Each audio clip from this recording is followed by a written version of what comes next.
Welcome to electrical command. ఈ వీడియోలో starting torque అనేది స్టార్ కనెక్టెడ్ మోటార్లో ఎక్కువగా ఉంటుందా లేక డెల్టా కనెక్టెడ్ మోటార్లో ఎక్కువగా ఉంటుందా అనే దాని గురించి తెలుసుకుందాం. మోటార్లో 2 టైప్స్ ఆఫ్ కనెక్షన్స్ ఉంటాయి. ఒకటి star connection and second one delta connection.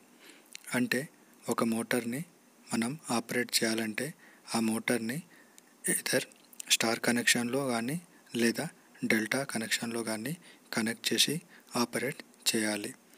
అసలు స్టార్ కనెక్షన్ అంటే ఏమిటి అండ్ డెల్టా కనెక్షన్ అంటే ఏమిటి అనే దాని గురించి నా లాస్ట్ వీడియోలో ఉంటుంది, ఒకసారి గోత్రూ కాండి. సో మోటార్ని 2 టైప్స్లో కనెక్ట్ చేయవచ్చు. ఒకటి star and delta. Starting torque అనేది ఏ కనెక్షన్లో ఎక్కువగా ఉంటుంది, స్టార్ కనెక్షన్లోనా లేదా డెల్టా కనెక్షన్లోనా? ఫర్ ఎగ్జాంపుల్ ఒక స్టార్ కనెక్టెడ్ మోటార్ని తీసుకుందాం. మనం ఈ మోటార్కి లైన్ వోల్టేజ్ అప్లై చేస్తే ఈచ్ ఫేజ్లో ఫేజ్ వోల్టేజ్ వచ్చేసి VL/√3 టైమ్స్ ఉంటుంది. ఎందుకంటే స్టార్ కనెక్షన్లో మనం అప్లై చేసిన వోల్టేజ్ అనేది 2 ఫేజ్లో మధ్య డివైడ్ అవుతుంది. సో ఈచ్ ఫేజ్ వోల్టేజ్ వచ్చేసి VL/√3 ఉంటుంది. అదే డెల్టా కనెక్టెడ్ మోటార్లో మోటార్కి లైన్ వోల్టేజ్ అప్లై చేస్తే each phase voltage equal to line voltage ఉంటుంది. ఎందుకంటే మోటార్లో మనం అప్లై చేసిన మొత్తం వోల్టేజ్ ఆ ఫేజ్కి అప్లై అవుతుంది.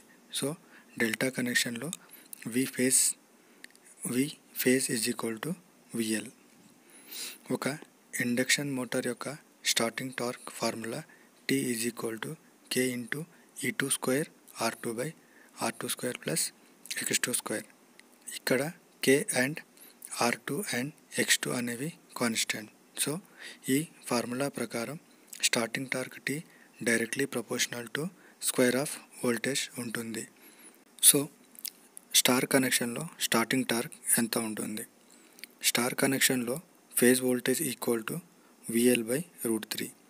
ఇక్కడ torque is directly proportional to V². కాబట్టి స్టార్ కనెక్షన్లో starting torque equal to VL/√3 whole square, that is equal VL/3.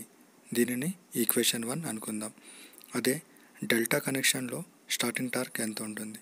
Delta కనెక్షన్లో V phase equal to VL. So delta కనెక్షన్లో V phase is equal to VL. So delta కనెక్షన్లో starting torque అనేది directly proportional to VL². దీనిని equation 2 అనుకుందాం. ఇప్పుడు equation 1 equation 2 చేస్తే అంటే starting torque in star connection divided by starting torque in delta equals VL²/3 divided by VL². అంటే దీనిని resolve చేస్తే మనకు starting torque in star by starting torque in delta equal to 1/3 అవుతుంది. అంటే starting torque in delta equal to 3 times of starting torque in star connection. అంటే starting torque అనేది delta connected మోటార్లో ఎక్కువగా ఉంటుంది. ఒక మోటార్ స్పీడ్ కావాలంటే దానికి ఇనీషియల్ స్టార్టింగ్ టార్క్ చాలా అవసరం. ఒకవేళ మనం రిక్వైర్డ్ స్టార్టింగ్ టార్క్ ఇవ్వకపోతే ఆ మోటార్లో రిక్వైర్డ్ స్పీడ్ డెవలప్ కాక అది ట్రిప్ అవుతుంది. అందుకే మోస్ట్ ఆఫ్ మోటార్స్ అన్నీ డెల్టా కనెక్షన్లోనే ఆపరేట్ అవుతాయి. బట్ స్టార్ కనెక్షన్లో అడ్వాంటేజ్ ఏంటంటే ఓన్లీ స్టార్టింగ్ కరెంట్ని ఇది రెడ్యూస్ చేస్తుంది, బట్ విత్ లో స్టార్టింగ్ టార్క్.